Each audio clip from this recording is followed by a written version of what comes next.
All right, a big night here in Hollywood, Florida for Bkfc 57. We do have a new welterweight champion of the world and some incredible fights. Some new contenders have shown up as well, and it was 100% sold out. I believe we may have oversold it. An incredible night here to kick off 2024 with our first numbered event. With that being said, I know everybody has a lot of questions. We are going to interview our biggest winners tonight, but let's bring up the man himself, the man, the myth, the legend, the president, David Feldman.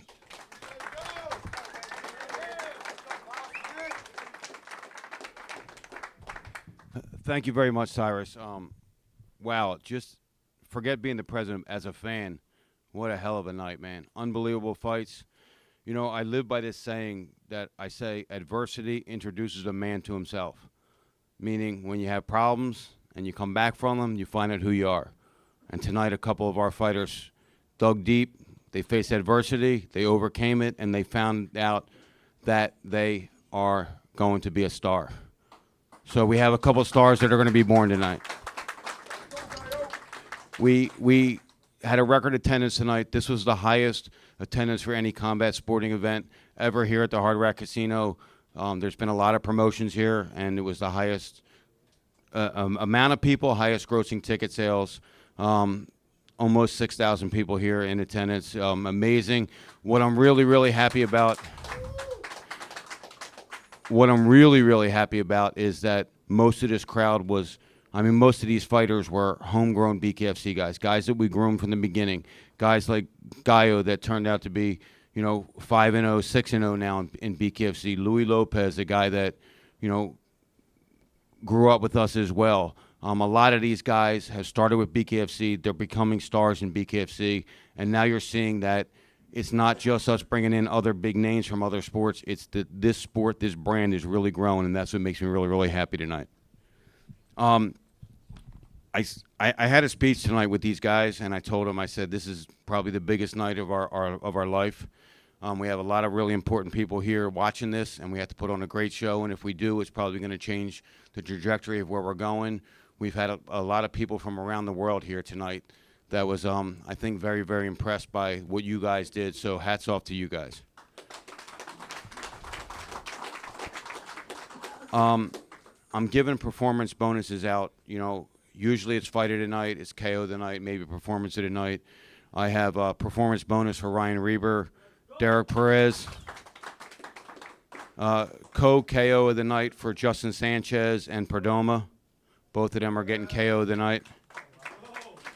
Another performance for Alberto Blas and Jomi Escoboza. He's getting a performance as well. Bryce Henry's getting a performance bonus as well. Fighter tonight and performance bonus is going to go to Fighter tonight is going to Brian Duran and Louis Lopez. Performance bonus for Brian Duran as well. And then let's talk about the main event. We had a really unbelievable, I thought it was a very tactical, and then it became a very exciting main event. The boxers haven't fared very well in bare knuckle fighting. They haven't found a way to transfer over, and I think tonight Austin Trout showed that he could do that, and I think he performed very well. You saw that Luis Palomino was down on the cards and really, pushed the action in the fifth round and tried to retain his title, but he wasn't able to. He's going to be back. I'm really excited about tonight. It was an awesome event, great fighters. Like I said, I love you guys. Thank you for fighting your asses off tonight. Thank you for giving the fans what they want. Brian. We have a question from you for you online. They want to talk to you. This is from our online press feed. Does this win guarantee Ryan Reber a title shot against Keith Richardson? That's what Nick is asking. There were two people tonight that I think lined themselves up for a possible title shot for Keith Richardson, and that's obviously Ryan Reber and a possible with Alberto Blas. Great answer. Within 1 week's time, you've had meetings with Dana White as well as Saki Kibara. Does it ever dawn on you that it's almost as if you have finally arrived? I'm very happy where we are. As you guys know that work for me, and a lot of you guys in here work for me, you know that I'm very the most important thing for me is to make sure that you guys are taken care of.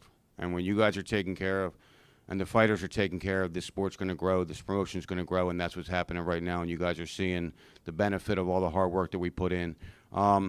Amazing, right? I mean, you know, two legends, Dana White and Saki Kabara. It's, you know, legend in the game. Very, very awesome experience to meet both of these guys. We signed an MOU to license South Korea tonight, so very, very happy about that as well. A lot of exciting news is happening for Bkfc. We have our friends that came over from Abu Dhabi in the Middle East, and we're going to be doing some business over there. Great, great people, great place to be. And our friends from Japan as well. So, look, man, we had people from all around the world tonight in attendance, and they all loved it. And, you know, we're going to expand everywhere.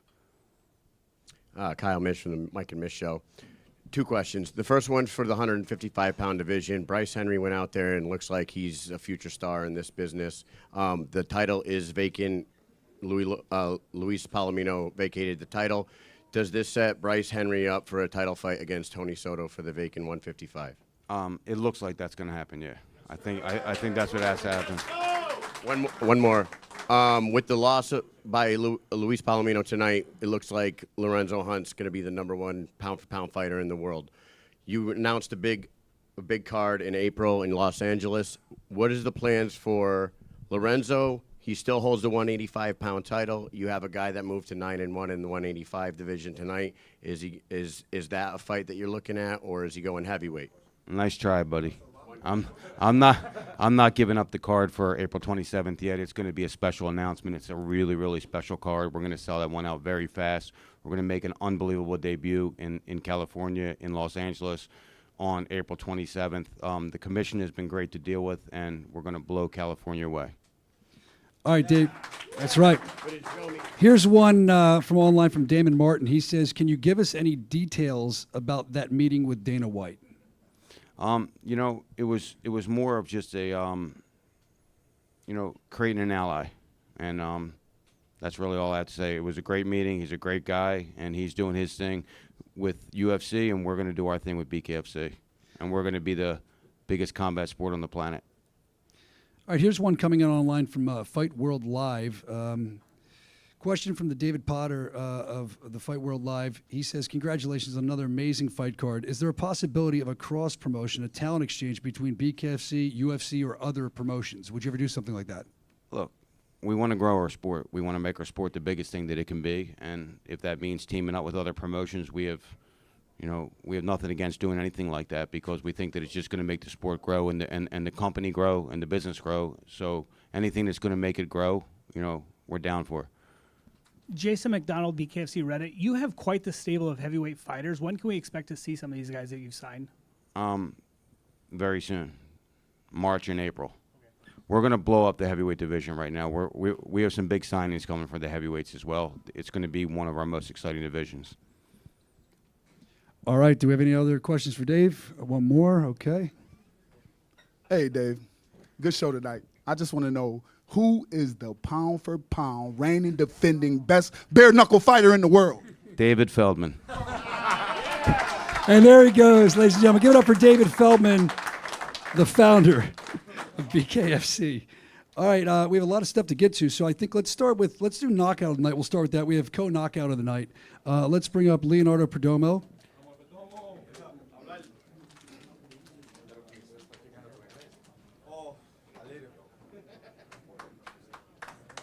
And also Justin Sanchez. He's coming up for KO of the night, too. Co-winners for KO of the night. Any questions? We can start with remarks. Do you have any remarks about knockout of the night? I mean, how's it feel to win that? You'll go up next.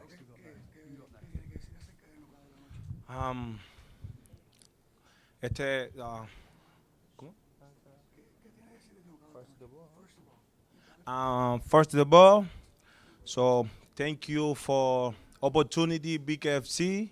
Thank you for opportunity. Davey, your name is Davey.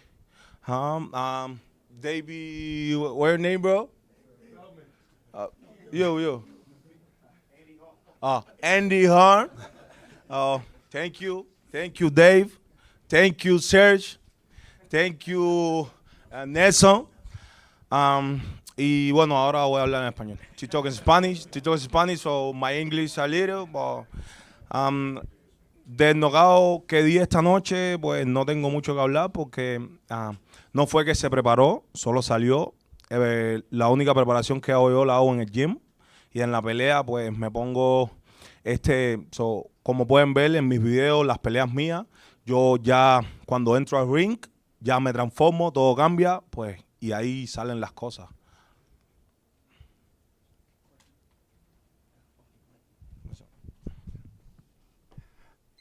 Okay. Are you saying that thank you to David? I lost my voice, so I'm going to try my best. He said thank you to David for the opportunity. Sergio, thank you to Nelson, to Andy Hall. And he thanks everything through a preparation. And going to a fight doesn't really have a plan. It's just everything comes on the ring in the one moment from all the hard work that you put in our dedication. Sorry, my voice.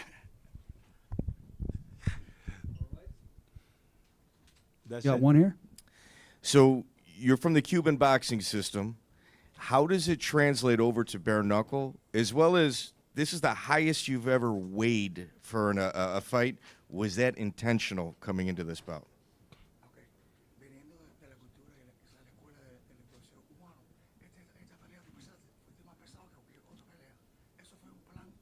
No. In Cuba, my boxing, it's different, all right? Amateur, cuando cambié a bare knuckles, todo cambia, okay? Porque bare knuckles, mi cambio, explosive power, all right? It's different. Los guantes de box pesan. Y aquí venimos a pegar bien duro a ver quién es más fuerte. Y hay que prepararse bien. Pierna, que es lo más importante, y no tener miedo a partirse las manos. Yeah, Cuban boxing is more technical, and the sport itself, boxing, is a lot more technical. Once I make the transition to Bkfc, bare knuckles, it becomes more explosive.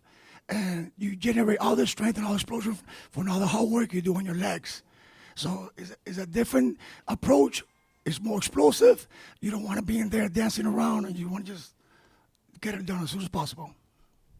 All right. It looks like that's all we have for Leonardo. Oh, yeah, one more up here. Sweet. All right. Excuse me.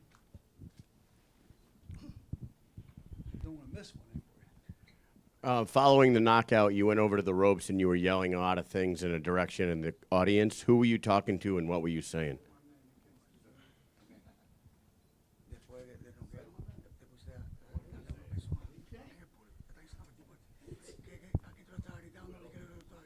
No, I'm sorry.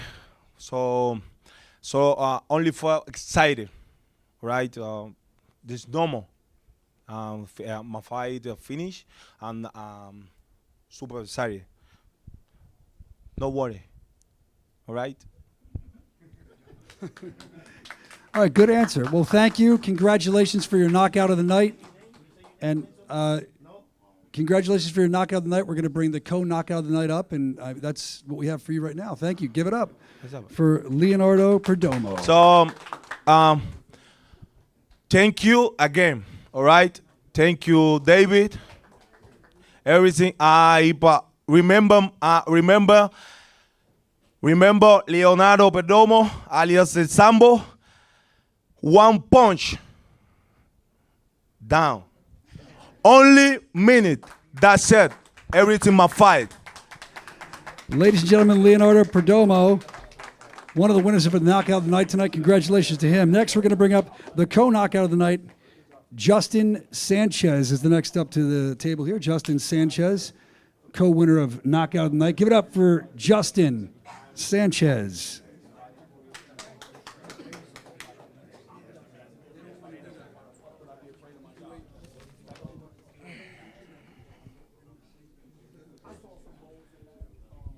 What's up, everybody?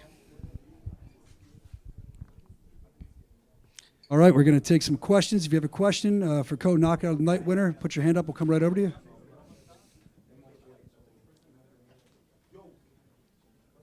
Jason McDonald with the Bkfc Reddit. You seem to expand more energy dancing out to the ring than you did in the ring. Was that your plan? Is just swarm him right off the bat, or were you like, did you notice something? So no, that was a last minute plan while I was in the locker room, literally showing my coaches. I was like, kind of just fed up with being in camp and not eating whatever the fuck I want. So I was like, yo, I'm gonna just try something and I was just, practicing it in the locker room, and I was like, should I do this? Should I not do it? And I was like, last minute, I was like, all right, I'm gonna do it. You gotta take some risks to make some highlights out here. So that's what I did. All right, coming up here. You had Landon really hurt, and then you're able to land 2 more punches. Have you been able to do that before, and was that something that you just felt in the moment, or did you think you had to put extra on it to finish him off? I mean, when I landed that right hand and I saw him hurt, I just wanted to make sure he didn't get the fuck up back again. I was like, if you're hitting that ground, like, I want to walk out of this ring. So I just followed up with 2 extra shots to make sure he sat the fuck down. I switched it up this fight, though. Normally I'm the more composed, like, boxer. I try to just read things out, throw a lot of feints, and kind of read my opponent and set him up for big shots. But like I said, like, you got to take big risks in this sport to make some highlights and get known from the crowd. So I just decided to fucking rush at him and throw a right hand, and it worked. So lucky for me. 2 questions. What do you plan on using the money for that you won? And then how quick of a turnaround? I mean, you clearly aren't hurt or anything. So when would you like to fight again? Normally I use my paychecks to get a nice little tattoo, pay some rent, do whatever. But this is, I promised myself this year after signing the multi-fight contract that I'm going to invest every penny I make right back into camp. That way I'm in tip-top shape, ready for that title shot. So, can you repeat that second question again? How quick do you want to do in a turnaround fight? I keep making jokes about wanting to be on that Canada card, free trip to Canada. That would be cool on March 2nd. Cali, that would be cool, wherever. I'm really interested in a fight with Ryan Reber. I think he looked great tonight. Listen, he's cool. He's cool. I respect him, but I think here's my thought process behind it. Like he just yelled out right there. We're 2 handsome motherfuckers, and we both know how to box. I think the Hard Rock needs a new co-main event. That's me and Ryan. Hey, I'm with it, baby. I'm with it. Right now, my face hurts. Heal up, baby. Let's do it. But you know what it is, man. But I need that strap fight next before I fight your Hey, ass. you gotta do what you gotta do. Gotta do what you gotta do. All right, any more question for co-knockout of the night winner, Justin Sanchez? All right, Justin Sanchez, great knockout, man. Congratulations. Give it up. Thank you, guys. for Thank you Justin to Dave Sanchez. Feldman, and thank you to Nelson Lopez. Appreciate you guys for putting me on the stage. All right, next up, we want to bring up the co-main event. We have Brian Duran versus Louis El Loco Lopez. It was the fight of the night in the co-main event. We'll get to them in just a minute. And then now... Okay. I'm sorry. Apologies. It's been a late night for all of us. The fight of the night. Let's bring them up before we get to the main event and the co-main event. Brian Duran versus Louis Lopez. What a fight it was. Congratulations, guys. Here's Brian El Gallo Duran coming up. And again, fight of the night with good reason, inviting his opponent up, Louis Lopez. Great that they've patched things up. A lot of respect, it looks like here. We're going to take your questions. Just put your hand up. We'll come right to you. Congratulations to you guys on such a tremendous fight. Is it safe to say that all the beef and all the other stuff is now put aside? Definitely. And I know he agrees with it, too. Louis, do you feel that way also? Absolutely. It's squashed. He's an animal, man. He's got my respect. So how is this fight different, guys, than what you expected, than what you prepared for? Well, I think I could speak for both of us. We both didn't expect each other to be so tough, I really thought I was going to get him out of the first, and he got up twice in the first, and that showed me he a dog for real. He's the number one. Whoa, I think I went up on the scale now, but he was the number one for a reason, He really was, and if you see all his fights, he's a dog, man. He goes to the end fighting. I think he had a big advantage on Kai. Kai just kept grabbing onto him, If Kai wasn't grabbing onto him, hugging him, I think he would have finished him, honestly. This is my first time ever in my life hitting the canvas. Not even, I sparred heavyweights before. I got cracked, and I never hit the ground. I thought I had iron chin until this man hit me. He put me down. So I give him all the respect, man. Question for you, Louis. Multiple times throughout the fight, the mouth guard kept falling out of your mouth. Was there something wrong with the mouth guard tonight? Or can you explain what was going on there? Personally, my gym's been scattered in Montana, so I've just been kind of training around, to be honest. So I think my cardio still was just a little bit ignored. I think so. That's honestly, and I'm being honest, that's probably why my mouthpiece kept coming out. I just kept breathing a little bit too hard, and that's when I started feeling the fatigue. It was into the third round and the second round, of course, and I think that's why my mouthpiece just kept shoving out. Because when you're tired, your mouth's open a little bit, you know. And when you're tired, you got to breathe out of your mouth too. So I think that was a big part of it. Question for both of you. Yeah.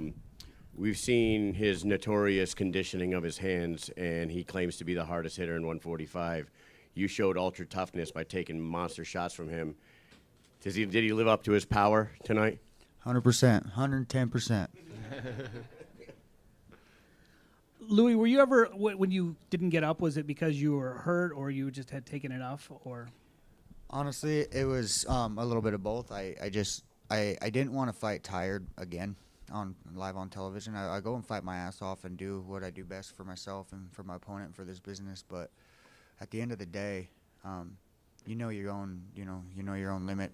The fourth round, I felt like if I would have kept going, I felt like if one more shot like that would have maybe put me out with my eyes behind my head, and I didn't really want that. So, I mean, we take risks, and he could have, anything he hit me with was lights out stuff. But, yeah, it was a little bit of both, so my cardio needs to be a little bit more focused on as well. My question's for Brian Duran. Brian, several times in a fight you were rushing and missing, and then when you got knocked down and got back up, it seemed like you almost recomposed yourself. What do you attribute that to? Because that's the first time we've ever seen you like dealing with adversity. Well, the second time, my fourth fight against Aguilar, I also went through a personal situation. You know, I was dehydrated, almost had a kidney failure literally 32 hours before the fight. And doctor, I went to the hospital. You know, it's something I never said before. I went to the hospital after the weigh-in, and they told me, you shouldn't fight. You passed 2 rounds, you might die. I didn't have enough time so I already knew what the dog I had inside of me, you know, but hitting the canvas, hearing the whole stadium quiet, and I just got back up as fast as I could. I didn't want to wait until the 8 count, none of that. And I wanted to show the world who I was. He cut my face from the first round, you know, and the first time I ever bleed on camera, you guys seen it, you know, so I always knew who I was. I always knew the power I had. It's just I had to show it, and I felt like this man right here was the perfect opponent to show the truth, you know, and man, another thing, I'm the cash cow, man. Everybody knows it, man. The whole stadium was here for me. You guys know what it is, man. And I just stand on my name, 100% finish rate for a reason, you know. Work hard, you know, thanks to my coach, thanks to my teammates, and obviously the mindset that I have, that I feel like that's really what beats the odds, you know, the mindset, the reason why. One more for you, Brian. You're 6-0 now. Yes, sir. You just beat the #1 ranked guy in the division, but you're kind of the newest top fiver in the division. There's other guys ahead of you. Where do you think this places you in that top 5 in the 145? I mean, respectfully, Louis, I beat the #1 guy, so I feel like I'm #1. You know, I feel like I need to strap next. One, I sell more tickets than everybody 145. That's 1,000,000%. The hardest hitter, I train harder than everybody. First one to get there, last one to leave. You can even ask the champ, you know, Palomino. I get there early, and by the time he gets there, like 2 hours later, I'm still there trying to do something, you know. Obviously, he motivates the hell out of me, bro. I look up to that man so much. You guys have no idea his age, working how he works. People just don't see the outside. Last fight, when he fought Lily, broken hand, didn't say nothing, went into the fight like a dog, you know. And that's something that I look up to. And I understand that the heart takes you further than anything outside of that, you know. And yeah, man, like I said, once again, and I'm going to keep saying, I am the cash cow. I am the future of this sport, and I will show it. And I will live and take on anybody that stands in front of me. I'm never going to lose that 100% finish rate, because all I need is that one punch to land, and it showed tonight. Brian, I don't know if you could hear it, but you were by far that had the loudest cheer and ovations for you going. Did you thrive on that? Like you seemed to like really turn it on when everybody started, you know, chanting "Gallo, Gallo." I'm already used to it, man. For my debut, man, $20,000 tickets. My debut with 300 followers on my Instagram. You know, like I have the streets behind me. Anybody that's been around in Miami asking about Gallo, they know what's up. You know, I changed my whole life, and I feel like that's why I'm getting so much support. People are so happy to see the change I've made, and that's something that speaks volumes. You know, it's easy to be the bad guy. You know, it's so easy to be the bad guy. But it's really hard to learn from your mistakes and change as much as you can, you know, and become the better man that you have inside of you, because we all have it. We just got to find it. All right, we have one coming in from our media online. Is this for Louis? It's from Gabe Padilla. Louis, how surprised were you getting dropped early in the fight? To be honest, I was a little surprised, but I knew his power. I knew what this man had. I knew that if you noticed the first time I got knocked down, I kind of just got right back up a little bit and kind of grazed it off. But as the fight went on and as we kind of battled back and forth, those shots were still, you know, doing damage at the same you know, level of power that they were in the first round. So I mean, I'm gonna give it to this man. He's tough. He deserves a title shot. He's the real deal. Brian, we had a conversation yesterday, and a lot of that was centered around the changes that you've made recently around your life. What was it like being the new Brian, stepping out there and doing what you do in front of your audience? It felt amazing because I knew my reason why. And one of those reasons, obviously, like I said, I support, you know, like I have an autistic son, man. And that's one of the things that drives me to work so hard. And one of the reasons that made me change, you know. Like, I need to be there. A lot of people overlook the situations and those conditions in kids, and I want to bring awareness. And I feel like the only way I can do that is working my butt off and coming here and showing out. Because when you're winning, they're going to listen, you know? And I got on my knees and I prayed before coming out while I heard him throwing mad hands in the back, going crazy in the back. I just got on my knees and I prayed with my team, and I told God the only way I can really do this and even teach my opponent something in life was, you know, by winning, by knockout, you know. And I feel like he learned the lesson. It wasn't about being tough. It's something deeper than that, something that you got to learn for outside the ring. And I know he understands what I mean. And I'm just so glad I gained his respect, you know. We said words to each other, you know, and man, it's just a bigger purpose, bro. When you fight for something bigger than yourself, there's no way of stopping you. Because I felt pain too when he dropped me. I was like, not so much physical, but mentally, like, whoa, I dropped in front of my whole city. You know, I heard everybody quiet, scared. And I was like, nah, this is my time. This is my time to shine and show the world who I am. And I even changed my bio like a whole month ago. I put it 6-0, 6 KOs. And I do that for a reason. So I can remind myself every time I log in on my Instagram, which we all spend a lot of time on our phones.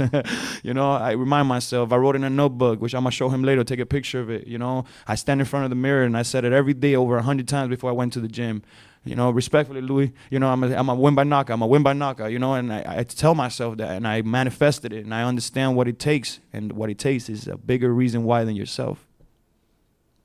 All right, there you go. The fight of the night, what a fight it was. Brian Duran, El Gallo versus Luis El Loco Lopez. Thank you for that fight, guys. It was amazing. And now the hatchet's been buried. We love that, too. All right.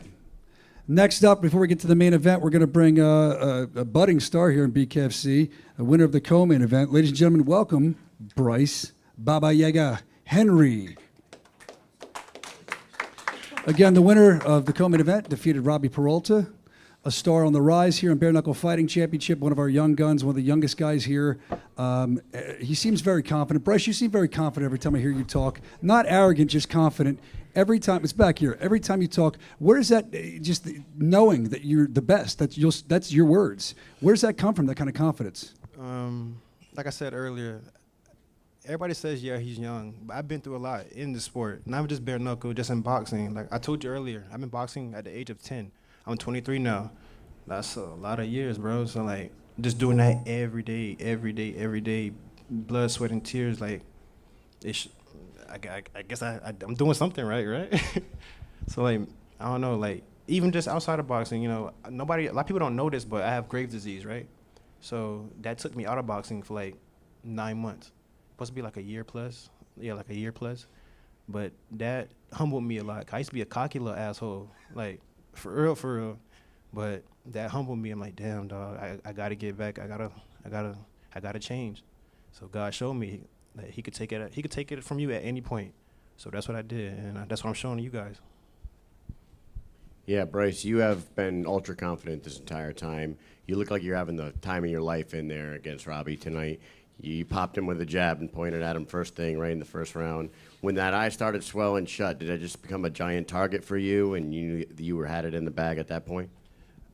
Like Brian said earlier, like he visualized like every day. I was training. When I came home, I sat in the bed and thought about it, like, damn, fights that go to a distance, that's not a win for me. I gotta stop it early. And then Robbie's a little tougher than what I thought. But as soon as my first punch, actually the first punch, my first jab, I seen his eye like he like, oh shit. So I seen him like, oh yeah, you messed up, bro. So like you just gave me an easy target, and I just kept going for that. And like I tried to switch it up and go for his right eye, but the easy target was right there, so I just took it. And you see what happened. You look like an apex predator out there, like a lion playing with a mouse. I know you mentioned potentially going up to 165. Austin Trout just won the 165 belt. You're both boxers. Is that a fight that interests you? Of course, why not? Like I said, I don't want to like downplay anybody. He did his thing in boxing. Much respect to him. Much respect to him.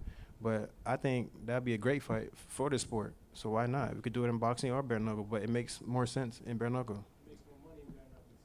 Yes, sir. Yes, sir. But, you know, 165 was my old weight class. I fought there twice, you know, Shavers and then Billy Wagner, and then I went down. But if the opportunity is there, I'll go there. I'll go back.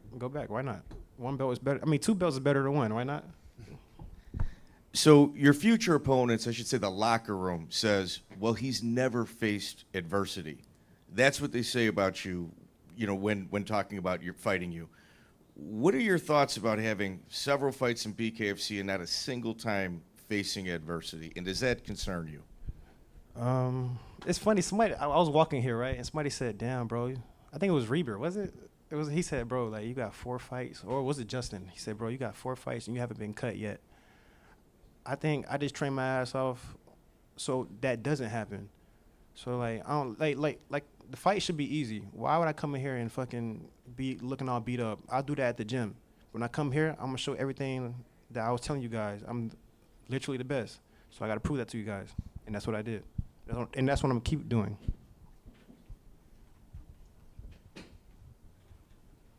Robbie Peralta has a ton of MMA experience, all around combat sports experience, and still being relatively fresh as a professional. How are you able to come in there and have such confidence, to have such bravado and be a showman and have that kind of freeness in the circle?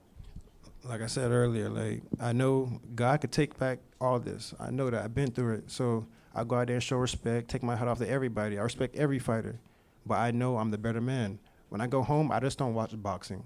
I don't watch bare knuckle. Yeah, I might watch a little anime because boxing does get boring, but I watch everything, karate, jiu-jitsu, all type of shit. I just don't study boxing. I study everything. So when I go in there, like you said earlier, I don't want to face adversity.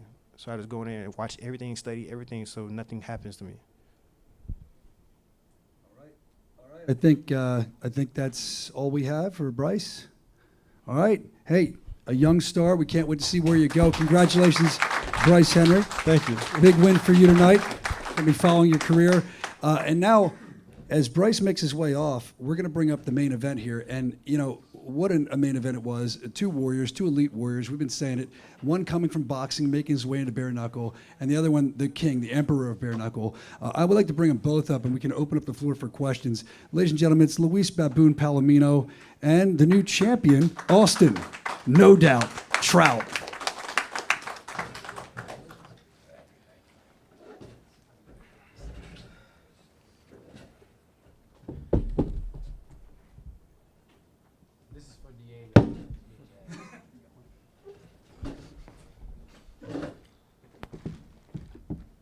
All right, here we go. First one. It's for Luis. 9-0 going into this. You've been begging for a challenge. You found it in Austin Trout tonight. How did you feel about when the decision was being announced? Did you feel like you had enough to take the W tonight, or do you think? No, I didn't. I'm gonna be real with the game. Right? The game is how it is, right?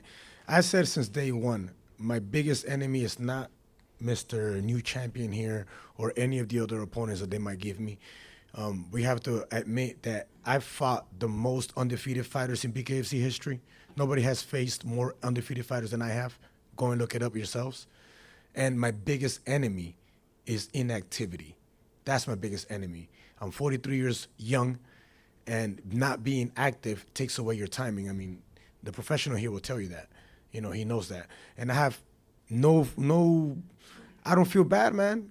I lost to a 2-time former WBA world champion. So, you know, he's the man tonight. He won the fight clearly, And I believe automatic rematch is in order. 9-0, 6 world title defenses. I believe an automatic rematch is in order. All right, here's one from our media online. Gabe Padilla. This is for Austin. How important is it for you to defend the title in New Mexico now, possibly Las Cruces? They're very excited tonight in New Mexico. I promised them a defense, so I got to be a man of my word. I said, I get that belt, I'm bringing it home. So Las Cruces, hopefully, with the permission of David Feldman, we could go home and defend it. Maybe have the rematch. I came to his home for the fight. He could come to my home for the rematch. Another thing I noticed, your ring entrance song. When did you come up with that? How long did you think about that? It was No Vaseline, which I thought was a great reference to your last fight as you're referencing here. Right after when they started the whole Vaseline gate, I said I should have walked out to Ice Cube's No Vaseline. I'm coming out to that. And it was actually between the Pokemon theme song and No Vaseline. And I flipped the coin and went with No Vaseline. I, for one, am glad No Vaseline won. Let's do another question. I have a question for each of you. First, Luis. Sorry for your loss today, champ. But I know that Dave mentioned you guys are going to Japan. I know Japan, like the culture and everything about Japan, is super important to you. Is that a card that you'd like to fight on? Oh, I definitely love to. Like Japan, I mean, my wife is, she hates when I say that, but she's full breed Japanese, right? And it's thanks to that woman right now, right there, that I got to this 9-0 at this age. Most fighters in my age are either retired or getting beat up somewhere. That woman picked me up from scratch, from zero, from living in a gym, and made me the undefeated two-weight division world champion with 6 title defenses. So I would definitely love to fight in her country, in front of her family and her peoples. Luis, one more from our online media here. Gabe Padilla, again, has one for you. Looking back on the fight, is there anything that you felt that you could have done differently, like a flashpoint in the fight? Many things. Like I could have been myself, more aggressive, more active. I could have been the initiator. I could have been on top of him. I could have done what I started doing in the last round a lot early. But like I'm telling you, man, it's not excuses, it's facts. When you stay 7 months out of the square circle, out of the ring, out of the cage, out of any combat sports, you lose timing. It's very important. I said it. Inactivity is my worst enemy, not anybody else. I cannot be sitting around for 7 months, man. That to me is what cost me this loss, more than my skill or anything else. Austin, you have a little Vaseline on your neck. So when we talked, you said there's a difference between world boxing champs and guys in the BKFC. Like, do you feel like tonight just kind of exposed that? Well, when I said that there's a difference, it's because it's a different fight. It's a different game. I'm good at boxing, but I had to get good at bare knuckle. That makes sense. And I mean, this is my second fight. I feel like I'm only going to get better. There's things that I've been working on from the first fight that I'm getting better at. The clinch, the neutralizing the clinch. Now I need to learn how to be more effective in the clinch. So I'm just going to get better. I'm just learning this art. Austin, you put your name in the record books tonight. The first world champion boxer, now bare knuckle champion. You said you were going to do it. How important is this night in your career, a long, successful career? I believe this helps my legacy out a lot. I mean, a two-time world champion, it's nothing to shy at. And the fact that I came and fought the pound for pound king of BKFC to win that championship, like, you got to give it to me. I mean, I did that.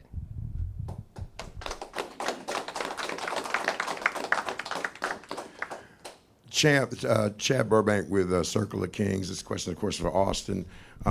Tonight it appeared you used body shots to really keep him at bay, and it appeared those body shots were causing a lot of problems for Palomino. Was that the plan going in, to go to the body a lot? So we've noticed, like I said, I've watched film, and I've had to study this man, and he doesn't seem to get hurt to the face too much. So I was like, well, look, if you can't hurt him to the face, maybe we could hurt him to the body. And not that I seen him wince or anything, but I felt that it made him step back a bit. It took the steam off. So it was part of the plan. We didn't know if it was going to pay off, but we had a good idea of it. Questions for Luis Palomino. Luis, it seemed like part of Austin's defense was to kind of grab onto your wrists prior to you getting to the clinch. How frustrating was that? What was more frustrating is how strong he felt. Real strong. I didn't expect that. That's really my biggest surprise in this fight, is how strong he felt in there in the clinch, moving him around, moving his body around. He felt very, very solid. I heard that he was weighing about 177 pounds before you stepped in there. He was pretty heavy there, and I was very light. I worked more like on cardiovascular explosiveness, like a high-paced type fight, But like I said, I didn't have the timing to push the game plan, so it was his night. Austin, it looked like you used the first round to gather in information. During those 2 minutes, what did you identify that led to the success in the next 4 rounds? The first round, I just wanted to get a jab established. With my jab established, I can establish my distance. Watching Palomino, he usually controls the distance and controls the action. So I knew I had to get control, and that first round was just to get that jab going. And once I found my distance, I just kept it and added to it.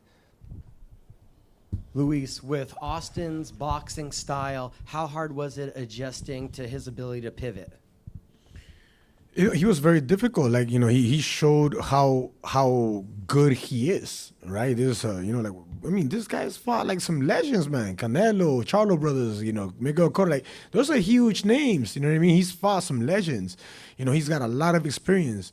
Nobody in Bkfc has faced the likes of somebody like him. Nobody. So I think I did very well. Even though I was off timing, completely off timing, like for real. Like I couldn't get off, and I'm not taking nothing away from him. He did a good job establishing his jab. He did a good job in the clinch work as well, and he felt very strong.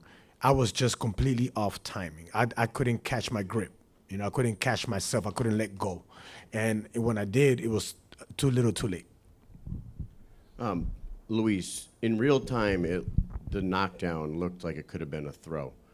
What did you think in the moment, and have you had a chance to take a look at the replay, and do you believe that it was a clean knockdown? I have to take a look at the replay. I didn't have like dizziness, but I do believe that he caught me with my leg in the air, like when you're moving at the same time.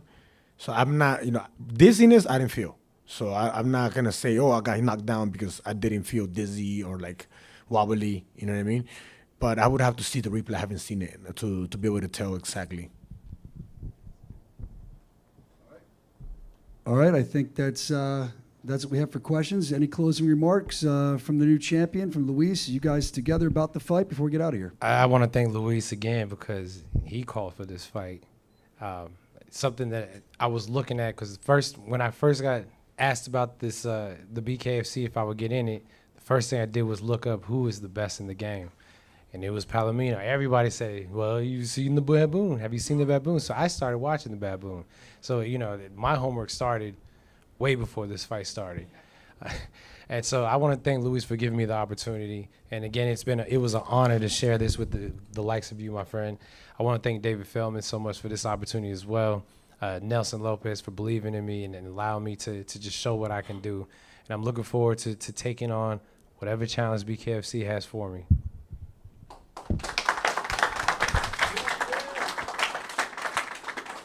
I'd like to also thank the champ right here, the new champ. He's well-deserved.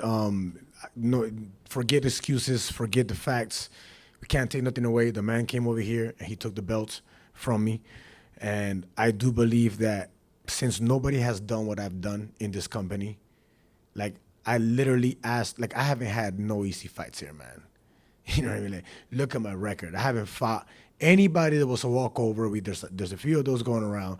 I fought all the biggest challenges, all the hard fights. I won every single fight until tonight. I believe I deserve this rematch automatically. And I'm sure that the champ here agrees. I'll oblige. And I will definitely do it in his home. He came to my home, I'll go to his home. Sounds like the fans Thank like you it to too. Bkfc, Mr. David Feldman, and the whole organization. You guys been great. Thank you, guys. Thank you, both of you, for an amazing fight. What an amazing night this has been. Congratulations, guys, on a both fight. Congratulations to our new champion, Austin No Doubt Trout. All right, ladies and gentlemen, that concludes the press conference. You can always tune in, 12:05 every Tuesday. We'll have more news for you on the Bare Knuckle Show. But the next time we're going to see you fighting-wise will be from Manassas, Virginia, February 16th. Make sure you're tuned in for that as we blast off into the new year here at Bare Knuckle Fighting Championship. Until then, so long from Florida.